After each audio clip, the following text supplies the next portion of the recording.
Hi everyone, and welcome to the Divine Diva, where my guest for today is Sabriye. So welcome. Thank you so much. Thank you. You, And I would, you're one of the first presenters who can pronounce my name correctly. yes, maybe because I'm Dutch as well. That helps. I Maybe, would yeah. love for you to introduce yourself to the audience and explain a bit about who you are, where you're from, yeah, and what you do in the world. Perfect. I will do that. My name is Sabriye Dubrie. I am Dutch from origin, but I partially grew up in the States, which is why my English has a bit of an American accent. I have been a business owner since the 2010s and have made this huge evolution, actually parallel to my spiritual evolution. The more I healed, the more I went into the spiritual, business ownership, which I think you recognize. Mhm. And yes, it's been a huge development, and I really love the work that I'm doing now. But actually, to be honest, I've loved my work every step of the way, Mm. if that Yeah, makes sense. yeah, but I recognize when you say it's like the more you heal and the more you shift, your spirituality changes, you change as a person, and thus your business changes It has to. alongside It has you. Yeah. to. Yeah, it has to, because otherwise you can't, at some point you've just evolved past a certain concept, and then you have to move on. And for me, for example, that was with the twin flames Mhm. from 2015 until 2021. I was like completely in the twin flame journey because I had met my own twin flame into 2014. And then in 2021, I just really realized, okay, but you know what? This whole journey is meant to bring us to somewhere else. And if we continue to focus on the twin flame, you keep going in circles. And at some Mm. point, I was like, okay, I can't continue to keep going on in circles like this. Mm. And um, and yeah, so then I evolved into the next chapter of my evolution, and I really shifted to focusing on healing, focusing on the inner masculine and the inner feminine archetypes, and how it's really those two parts within us that are creating so much of the difficulties that we encounter in our lives. Mhm. Yeah, so it's I work with the shadow, inner masculine, and inner feminine archetypes, Mm. and so these are really the parts of us that limit our visibility. It doesn't have to be Mhm. Right. our love, limit our business success. It has just such an effect on who we are, because these are often both soul paths and childhood wounds Mhm. that have really become these false identifications that Mhm. have become who we think we are in the world. Mhm. And therefore, that's how we show up. And yeah, it kind of has its pros and it has its cons. So Mhm. for example, one of the deeper identities that I've had was like the fixer. Mhm. Like, no matter what happened, I could always fix it. All right. You're the problem solver. Yep. And it that has like great strengths, Mhm. but at the same time it also comes with a lot of limitations. For Mhm. example, that you find it very difficult to receive. and Mm. um and because the fixer uh, has difficulty receiving support, they have difficulty receiving love. Yeah, Mhm. and because love and money are the same frequency, they often have difficulty receiving money. And that, often we think, well, that should mean that you can't receive anything. And it's never this like black and white. Right. It's at your own level. So, for example, I was able to make six figures, Mhm. but then stayed in survival mode within those six figures. Mhm. Right. Yeah. So, and I think that there are a lot of people who recognize those kind of patterns and wonder to themselves, well, but how did I get here? How did I get to, I am able to do this, this, and this, and then there's this final piece that I cannot seem to, shift Hmm. or heal. And Right. that's often these deep, deep identifications that were created both in childhood as protection, defense, and survival mechanisms, and that we've actually inherited through our ancestral lineages, through our past lives, and through our soul path wounding. Mm. Because you mentioned on your site, and that was a quote that really impressed me, that says, through my own personal journey, I found that four key psychological archetypes influence how you show up in the world. So could Yes. you dive a bit deeper into what that means for us? Yeah. So those were the ones that I talked about just now. They are called the collapse inner masculine, the Hmm. rigid inner feminine, the overbearing inner masculine, and the insatiable inner feminine. And so both of them are, as it were, couples. Yeah. Right. Because they are both like a combination of yin and yang forces. So the rigid inner feminine is the yang polarity in that relationship, and the collapsed inner masculine is the yin polarity. And Mm-hmm. the other one, the overbearing inner masculine, is the yang, and the insatiable inner feminine is the yin. And although, we might have ideas that that is how it's supposed to be, even that couple is very wounded. So both of the couples are quite wounded, and they are created through our, for example, mother and father wounding. Yeah, so our mother wounding creates the overbearing inner masculine, the insatiable inner feminine, and the father wounding creates the collapsed inner masculine and the rigid inner feminine. Mm-hmm. And and then it's actually also that the feminine is a response to the masculine. Hmm. So it's the masculine that, and we have to understand that this is not like, oh, the masculine is bad. Yeah, Hmm. because the masculine, the feminine is within all of us. Yeah. Yeah, so it's not like men are the problem, women are good, because that's a false paradigm. So the reason why the female counterparts become wounded is because of the masculine. And Hmm. this all has to do with the split from source, how we interpreted our split from source as souls in the beginning. Hmm. But for example, with the collapse in the masculine, because he collapses, he leaves the feminine, the inner feminine, unprotected Hmm. and unprovided for because he's not there. And so this couple really has an issue with embodying their masculinity and their femininity. So Hmm. the rigid inner feminine finds it very difficult to embody her femininity.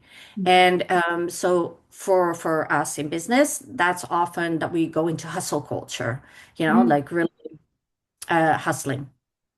And so because the inner masculine is not there to hold and protect her, she has to do it herself. She has to step Right. into his place. And when she does that, she can only do that to the extent that she shuts off her femininity. Hmm. Yeah. Ability to be open, to receive, to be vulnerable. Hmm. Because in order to protect herself, she has to close off. So Hmm. that's how that archetype is formed through the collapse of the inner masculine. On the other side, when we have a overbearing inner masculine, he doesn't want to be bothered by her feelings, emotions. He thinks she's too much. Hmm. And we're talking about not an external, although it will manifest as that, but we're Hmm. talking about the internal.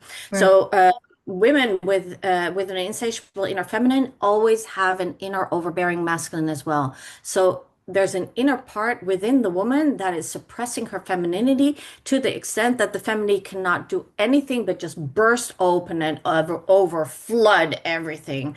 She Hmm. just gets so, put in a tight spot that her only, possibility is to become this volcano that erupts and just Hmm. becomes extremely destructive. And that's because she's been, locked in this dungeon far away, because the overbearing inner masculine finds it very difficult to connect to his own emotions. And he Hmm. he has deep distrust of the inner feminine.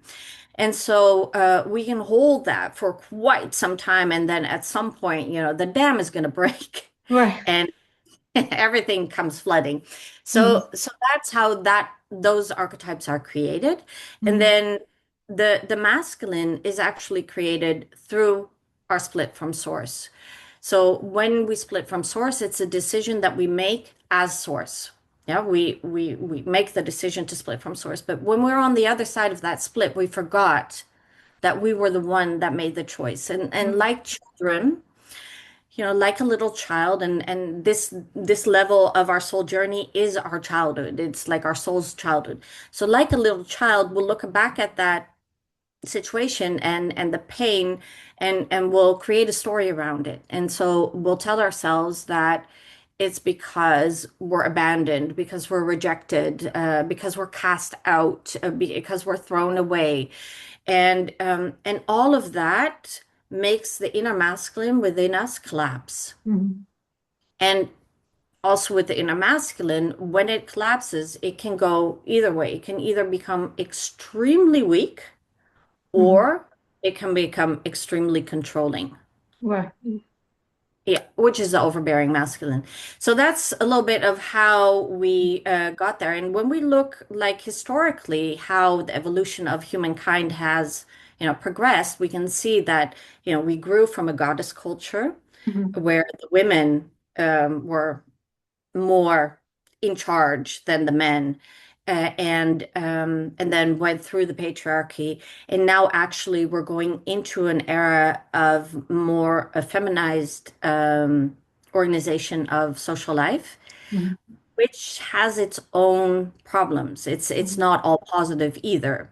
Yeah, because when the feminine becomes unchecked, she becomes such a big mother that Mm-hmm. she wants to like protect everyone from everything. And then, freedom Yeah. is out the door. Right. So, yeah. So Mm-hmm. that's a little bit how all of that kind of like Mm-hmm. um, originated Mm-hmm. as just, yeah. And how do we know which archetype lives within us? Well, first of all, do the quiz. Mm-hmm. So I have a quiz, which was also the page that you're referring to, um, which has 44 questions, which will help you identify which part you have in you. But I can go through some of the like traits of these different archetypes, Mm-hmm. but I also want to focus on that if we have a rigid inner feminine, for example. We also have a collapsed masculine. Mm-hmm. And that becomes the template for the type of man that we attract. Mm-hmm. Right. Yeah. And the Mm-hmm. same is true for the overbearing masculine and the insatiable inner feminine. So what we have is what we attract, Right. logically.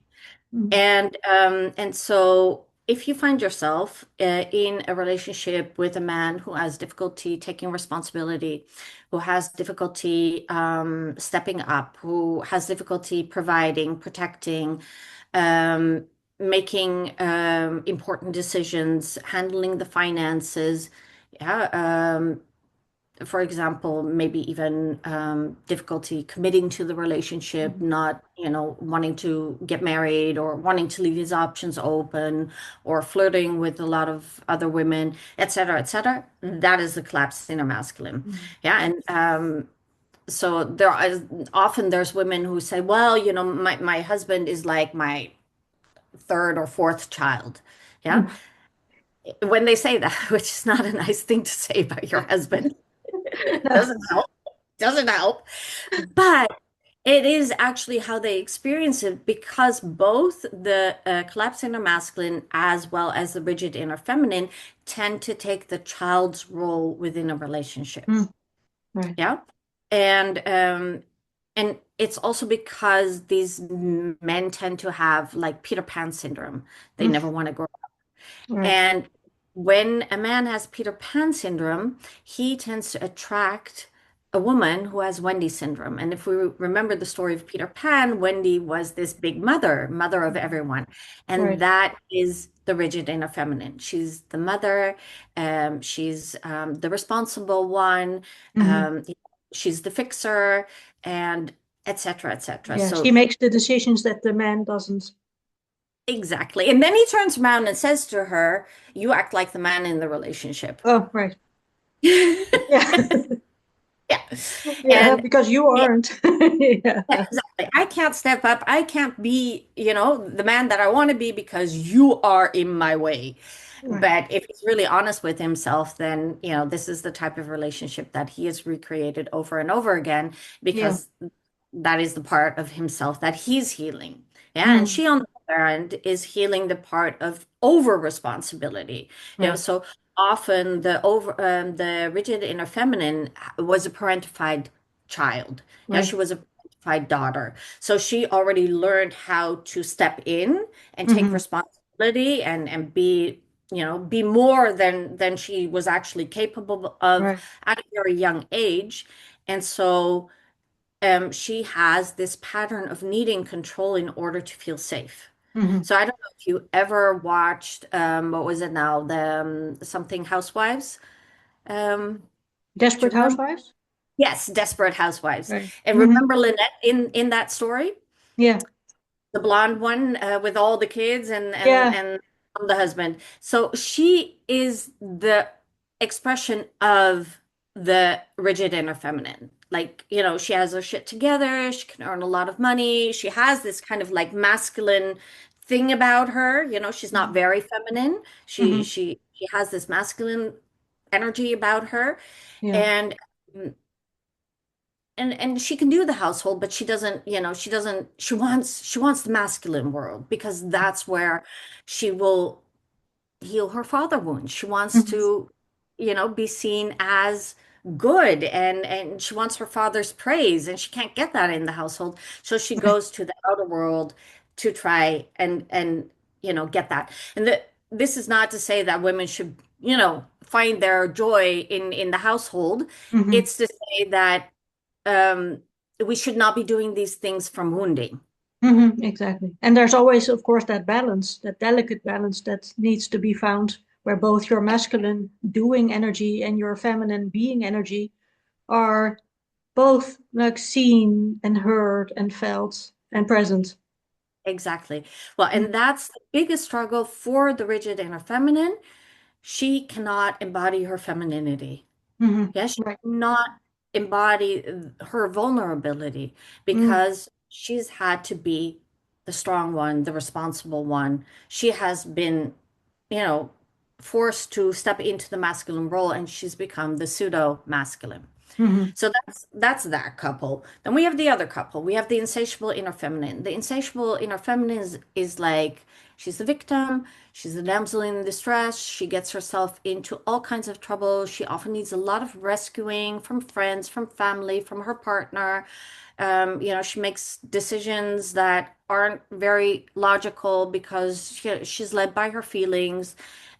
She's the typical empath that gets into a relationship with a narcissist Hmm. and all those kind of things. She can also have really good things because obviously, she's very nurturing and Hmm. uh, she can do that well, but she can also do that very badly. Hmm. She can be so consumed by her own emotions that she actually parentifies her children by becoming an emotional burden on them, for Right. example, Hmm. leaning on them too much, etc. Or becoming so emotionally unstable that the children step in to kind of like balance her just out of self-preservation. So Hmm. that's like that archetype. And she really doesn't see any bad in the world, she just has Hmm. these rosy-eyed view of the world, and she can also, for example, be her daddy's little girl, Oh, right. and and um and that makes her vulnerable as well because it never teaches her to become a strong, independent woman. Hmm. Yeah. Right. And it sets her up for the mother wounding that she already had. Hmm. But she, by becoming daddy's little girl, she becomes the competitor to her mother for her father's love Attention. Right. and attention. Yeah. Mm. Yeah. And even if the mother doesn't allow herself to acknowledge that, Mhm. there will be kind of like this Yeah. distance underneath. Yeah. There will be like these actions in relation to that daughter that show like, I don't really like you that much. Yeah, exactly. Well, yeah, or simply these competitions. Right. Yeah. It's very difficult not to because these are like the epitome of the patriarchal conditioning. Mhm. And the patriarchal conditioning is, of course, where women were taught to fight over the survival by men through men, and their survival depended on this love and attention from men. And Mhm. so when a daughter kind of like becomes elevated into this special role, it can really um, trigger the mother to kind of like make her know her place. Mhm. Yeah, because she's basically being put in the place where the mother wants to be. Right. Mm. So, those Yeah. are kind of like the difficult things that come Yeah. along with this archetype. And Mm. so they really have mother wounding. And with the man, it can also get really dark. So obviously they're really good providers. Mhm. Uh, this is of all the archetypes, people with a overbearing inner masculine know how to make money. Mhm. And that's also pure survival because they do not trust life. And so on a soul path level, life is the representation of the divine feminine of the Great Mother because it's life who births us into each incarnation.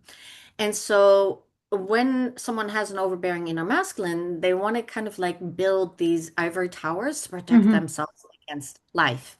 Mhm. Yeah. So that's a little bit how that works. And they can, of course, be very good partners, just as all of these parts can be very good, wives or husbands or partners, whatever.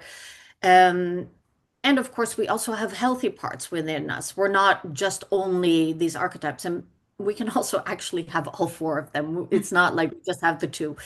But one of the dark sides of the overbearing inner masculine is that he can become violent, Mhm. like domestic violence, controlling, um, financially controlling, also sexually controlling, or yeah, sexually having more control-based desires, and that's all based on that wounding again. Mhm. So yeah, it's just a complex coming together of different mother and father wounding Mhm. that plays out within our psyche, that mixes in with the healthy parts of us, Mhm. but that do subconsciously, drive a lot of our decisions. Mhm. So, for example, this desire to create ivory towers, Mhm. that's simply because we don't feel safe in the world. Right. Yeah. And yeah, so there's like all of these subconscious processes that are going on and where we are being driven by wounding that if we would turn around and confront it and face it and release ourselves from it, Mhm. we could actually create a much healthier basis for all areas of our lives because it's not just one part of our lives that becomes influenced by it. It's Mhm. it's all areas of our Mhm. lives, And including, for example, oh our, yes. well, yeah, our mental and emotional, physical health. Mm. 'Cause, for example, the rigid inner feminine and overbearing inner masculine are prone to burnout, for Mm. example. Yeah. And I would love to shift from the archetypes to embodiment because I've also read on your website that you're the founder of Soul Embodiment Therapy, and I would love to know a bit more about that healing modality. Okay, so well, let's make a bridge from where we are to the soul embodiment. So within soul embodiment therapy, the idea is that all of this wounding is covering your true nature. Mhm. So, because all of this wounding creates false identities, it creates masks, it creates false sense of self.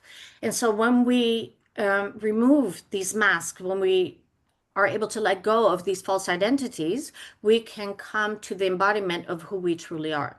Mhm. And so that's soul embodiment therapy, or that's what we work on with soul Mhm. embodiment therapy. And so, um, what we do within the session is really look at how our childhood, our ancestral lineage, our past lives, and our soul path wounds, including the split from source, Mhm. have created these repeating patterns in our lives. Mhm. And it's by finding the repeating patterns in our lives that we can go back to the original wound that created them Mhm. and then heal it. And once we heal it at the original point of entry, it heals all consecutive timelines in which it played out. Yeah, Mhm. so we don't the issue with, for example, past life healing is often that, you end up in a lifetime and you don't know what the context is of that lifetime because there's a much deeper context within, that it exists within. It's Mhm. not, standalone. And the same is true for ancestral wounding. Like many people see ancestral wounding as something that's done to us. We're burdened by the past because our previous predecessors did not clean up their shit and they should Right. have. Like this karmic lineage. Yeah, exactly. Yeah. And I don't see it that way because we never get any ancestral wounding that does not relate to our own past life history. Mm. Yeah. So the ancestry, the family lineage is a way for souls to source their resources together to heal patterns that they have individually been stuck in for lifetimes and lifetimes. So Mhm. you choose that lineage that will help you heal what you've already been, looping Mhm. in for lifetimes and lifetimes. Right. And so that's how ancestral fits in. But even past life is a result of the trauma filter that was created through the split from source. So Mhm. the split from source is like the original trauma that nobody escaped. Like sometimes within a session, if people aren't ready and I try to bring them there, they'll say, "No, it was fine. It was beautiful." And that's never true. Mhm. It's something they want to believe because the pain, the reality, the pain of that experience was so great that they kind of like, pushed it Yeah. down, repressed it, etc. And so the reason why that was the most traumatic experience in our soul journey is because we use trauma as light beings. We use trauma to densify our energy fields to be able to take human form. Mhm. Yeah. So without trauma, we couldn't have made the journey from light beings into human beings. Right. And so that's why nobody escaped it Mhm. because it was just a part of our evolution. But because we weren't able to see that at the time, it became the trauma filter through which we perceived life.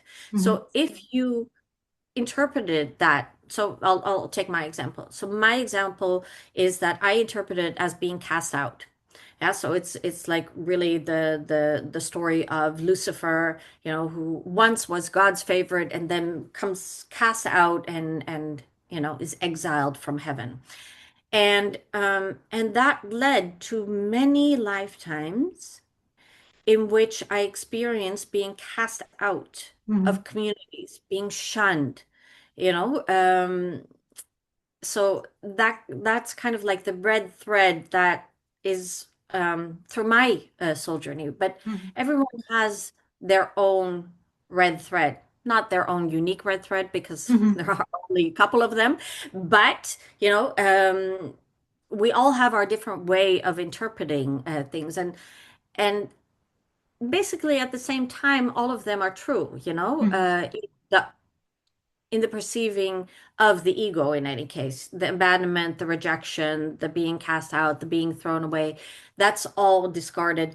That's all how the ego saw it. But Mhm. that's simply because the ego couldn't remember that it was part of the divine. Mhm. Because and this is where it gets even more beautiful.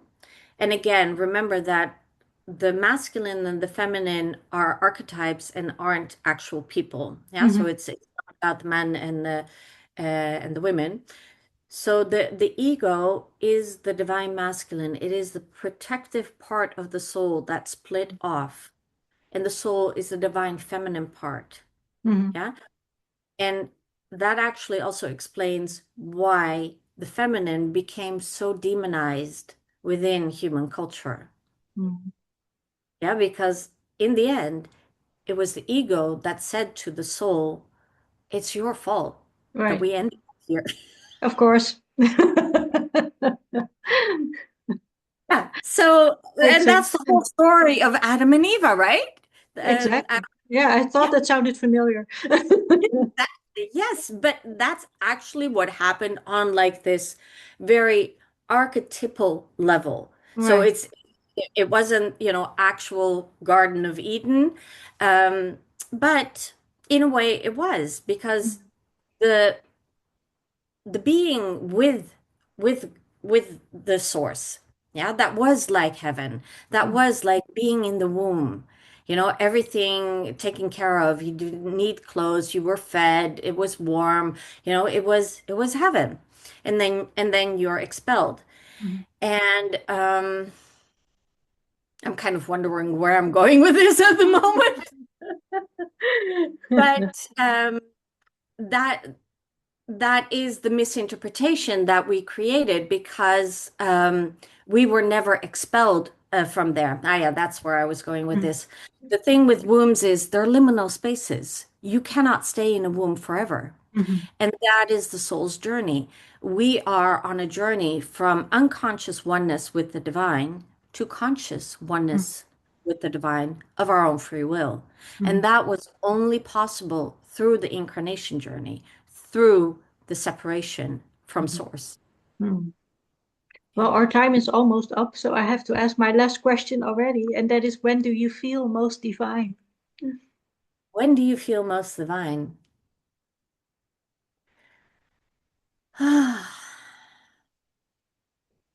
I think when you're not looking for it, when it Mm. just is there.